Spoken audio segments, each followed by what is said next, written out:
Today, the state of Israel is in the midst of the Israel-Gaza War. It began on October the 7th, 2023. It is a continuation of the ongoing Ishmaelite-Edomite campaign against Israel. The Ishmaelite are descendants of Ishmael, the son of Abraham and Hagar. Ishmael was the forefather of the Arabs. His descendant, Muhammad, gave rise to Islam. In a spiritual sense, all members of the Islamic faith, of the Islamic religion, may be considered Ishmaelites. There was something of the character of being a wild donkey. This is what Ishmael is called in the Bible, a wild donkey of a man. Uncontrollable rage and violence, and barbarism,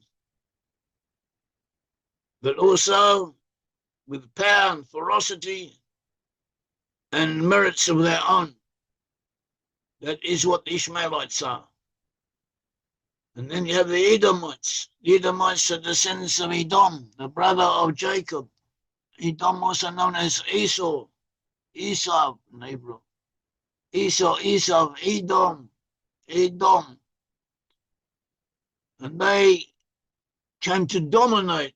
Not that they are the majority of the population, but they have historically been dominative amongst the peoples of Europe, especially Germany, but also other nations, all nations of Europe.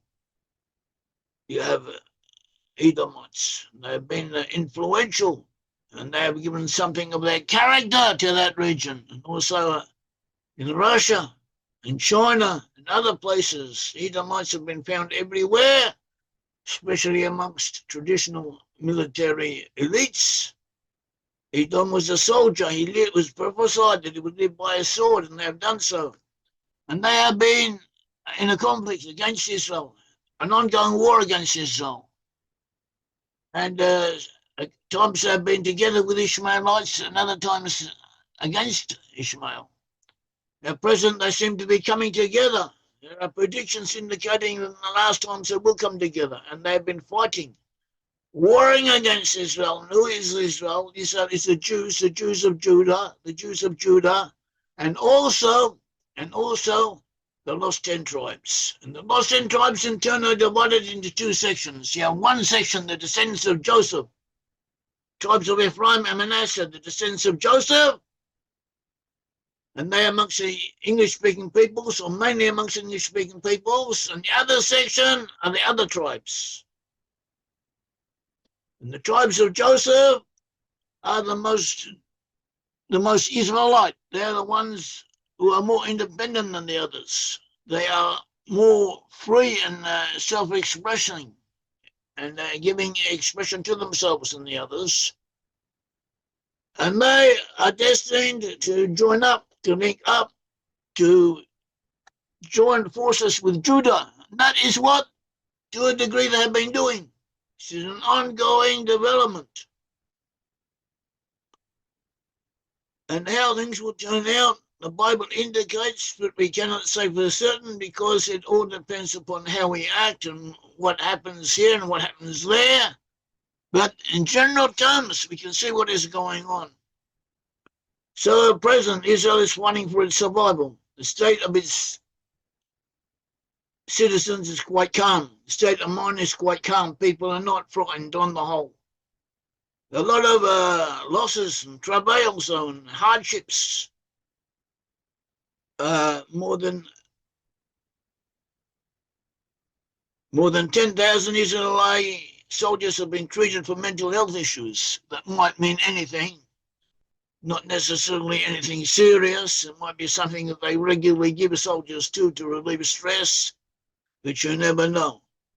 More than 900 Israeli soldiers have been killed, which, relatively speaking, isn't a lot, but each one of them is a tragedy and causes harm and sorrow to their families, and is a loss. And this war began officially on the 7th of October 2023, when Hamas, terrorist organization, a registered terrorist organization founded by the Muslim Brothers, founded by the Muslim Brothers, similar to the people, or similar in ideology to the people who rule over Qatar and other areas and Turkey, and was once dominant in Egypt. So Hamas, whose foundational document calls for the extermination of the Jewish people, calls for killing all the Jews.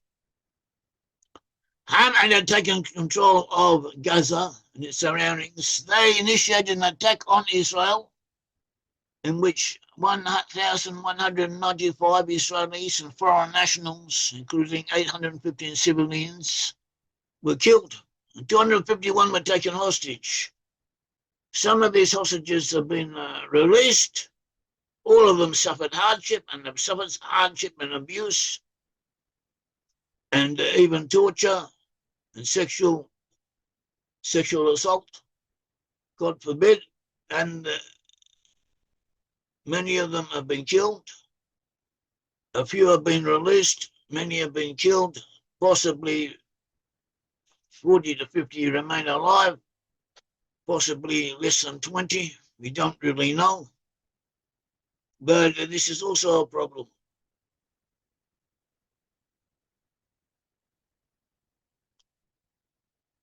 And the Palestinians and the Arabs are not panicking about their losses. They're losing so far. All of them have been losing. The sides of Ishmael so far have been losing, but they're continuing along their aberrant, perverted ways, the bloodthirsty, primitive, nasty machinations. The result to keep on aiming for victory, and victory for them means killing Jews. Destruction of Jewish presence in this area, if not all over the world. The good portions of the peoples of the earth support them. All the primitive peoples, most of the coloured peoples, most of the white nations, they all support the Arabs. They blame Israel for existing, not for anything else. This is quite hypocritical on their part, since we're the Jews and Americans not involved, they would not care. Christians are being killed in Africa and persecuted in Africa, in Sudan, in Nigeria and elsewhere. Hundreds of thousands of them enslaved, murdered, obliterated. No one hears of it. In China, Muslim Turkish Uyghurs are being culturally and physically eliminated, but no one cares, least of all the Muslims. Millions of them are suffering. And no one bothers about it. You can read about it. You have to scrounge around on the internet, in the newspapers, but the information is there. Down the bottom at the side, incidentally mentioned. Why? Because no one really bothers about it. No one is expected to be interested in it. So you hardly hear about it. But it's there and it's documented, and this is what is taking place.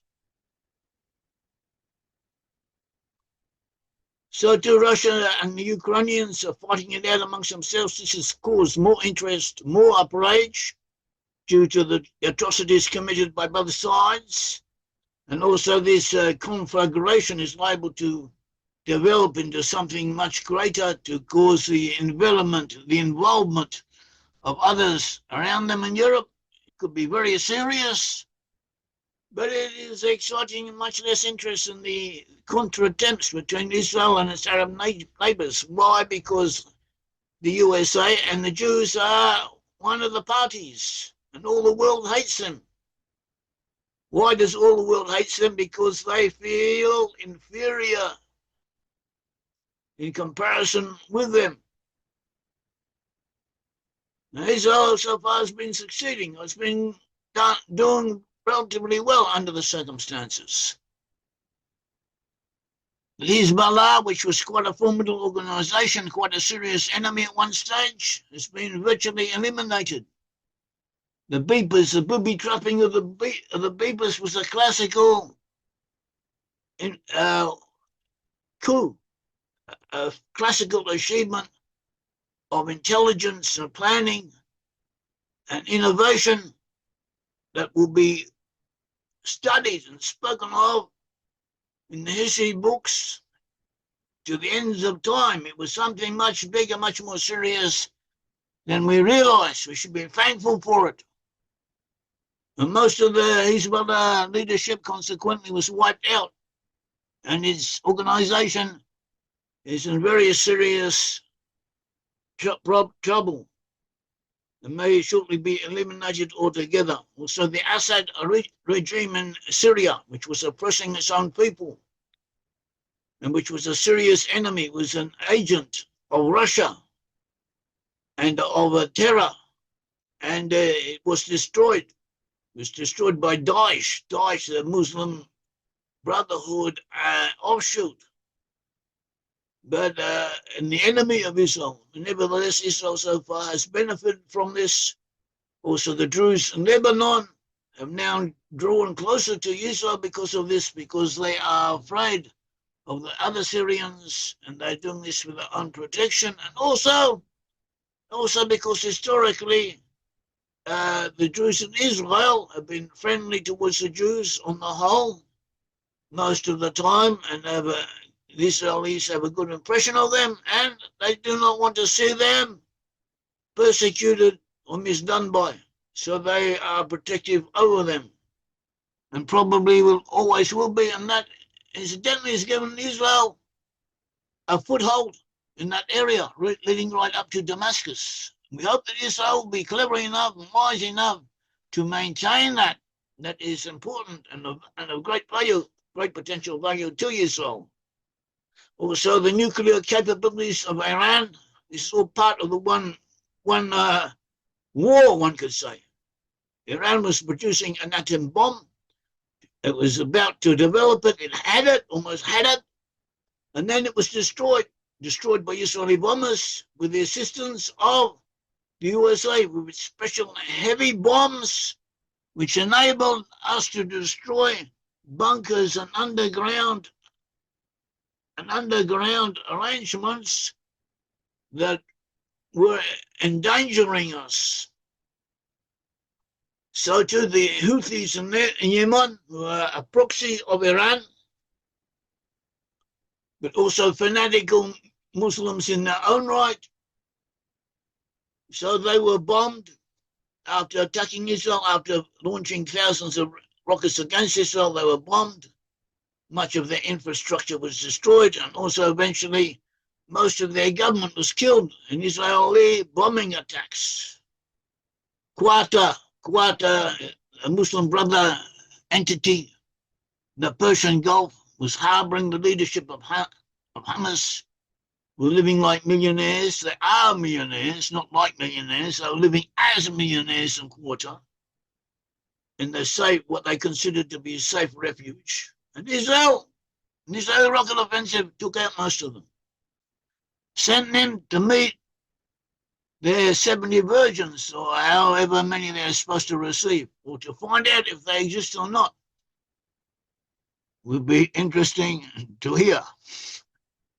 US President Trump and his governmental stump, President Trump of the USA and his governmental team, they've been firmly supportive of Israel. They've been helping us. This also applies to a good portion of the American public. USA, UK has been working with the USA in these matters, even though publicly has been critical, and but there's also been somewhat ambivalent. There's, for instance, the UK Foreign Secretary produced a report showing that people in Gaza were not starving to death, were not suffering from famine, contrary to what all the media was claiming. So in that way, they're fair, and they are not out to get the Jews just for the sake of it, and therefore in that way they've been helping us in a de facto way. In Israel itself, PM Benjamin Netanyahu and his government have been leading the country and made a good impression all over the earth, amongst the Israelis, amongst the Jews, amongst the English-speaking peoples. amongst peoples in Europe. There are, here and there are elements in Europe who are friendly to Israel to some degree. Even though most of the world has been against Israel, the UN, representing all the nations of the earth, is preparing another condemnation. That's all they do, they prepare condemnations. As if they haven't got anything else worth doing. Sure, Israel is arraigned against most of the non-Israelite nations, most of the Israelite ones, apart from the USA and to some degree the UK. UK, Canada and Australia have announced their intention of recognising a Palestinian state, which may not mean much, but symbolically it is harmful. As we said, the US and UK are the main peoples of Joseph. Together they comprise what is probably the greatest power on earth. Australia and New Zealand, also part of Joseph, at present they are living in the shadow of China. China is threatening them and has designs to take them over. And they are therefore in need of US protection. We're all drawing closer to the end times and closer to each other. As for Israel and the Jewish people, we are a small people, but qualitatively of great potential value. The land of Israel is spiritual, cultural, and historical significance in its own right. And so that is what we have.